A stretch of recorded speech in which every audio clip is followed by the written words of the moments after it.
Il-ħaddiema taċ-ċivil faħru il-fatt li fl-aħħar snin is-servizz pubbliku għamel investiment kbir fil-qalba diġitali dan waqt li tkellmu fit-tieni kabinett li kien miftuħ għan-nies li sar fl-Expo tas-Servizz Pubbliku li sar fl-MFCC ta' Għali. Il-Chief Information Officer fl-Uffiċċju tal-Prim Ministru Joseph Tedesco ħabbar li sar tibdil fis-sit tal-Gvern u se jkun qed isir tibdil ukoll fis-siti tad-dipartimenti. Is-CIA huwa l-persuna responsabbli li jinżamm il-branding ċentrali tal-Gvern u llum bi pjaċir ngħid li qed inniedu branding kompletament ġdid għas-siti tal-Ministeri.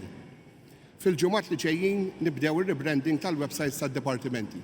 L-uffiċjal fil-Ministeru tas-Saħħa, Sharon Young, qalet li fl-aħħar snin sar investiment kbir fit-teknoloġija u anke investiment fir-riżorsi umani. Matul dawn is-snin is-servizz pubbliku tani opportunità li nimraħ u novolvi fil-karriera tiegħi u mhux biss ngħix l-avventura kuljum mal-kollegi tiegħi, però anki tani l-opportunità li nidderiġi u nieħu sehem flimkien ma' teams differenti fi proġetti kbar u intensivi li jagħmlu differenza fis-settur tas-saħħa u anke liċ-ċittadini Maltin u Għawċin. Dan fil-waqt li l-kap eżekuttiv tal-Mita Emmanuel Darmanin għalli għodda bħall-intelligenza artifiċjali hija importanti biex is-servizz pubbliku jaġġorna u jibqa' javvanza ma' żmien modern. Nafu l-importanza qed naraw hawnhekk tad-diġitalizzazzjoni foqsma differenti fosthom anke tas-saħħa, tat-taxxa u anke s-sigurtà soċjali.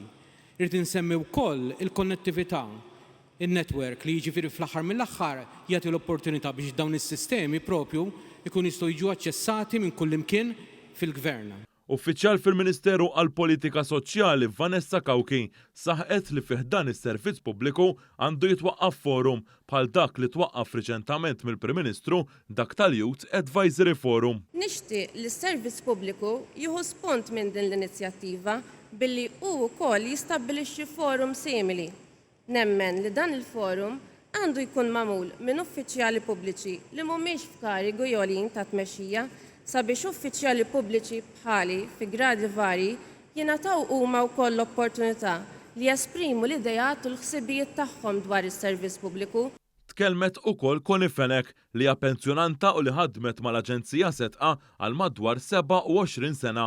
Hija appellat biex tingħata l-importanza li snajja waqt li appellat ukoll li l-anzjani għandhom jibqgħu jagħtu is-sem tagħhom. Nemmen li l-anzjani għandhom jingħataw iktar ċans jibqgħu jagħtu s-sem tagħhom anke bħala part-timers, speċjalment dis-sitwazzjoni li qegħdin fejn kulħadd jitlob għal ħaddiema.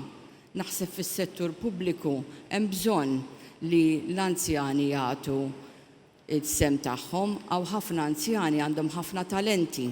Waqt diskors li għamel waqt din il-laqgħa tal-Kabinett, il-Prim Ministru Robert Abela sostna li fl-aħħar 5 snin sar investiment fil-qalba diġitali fis-servizz pubbliku ta' 500 miljun euro.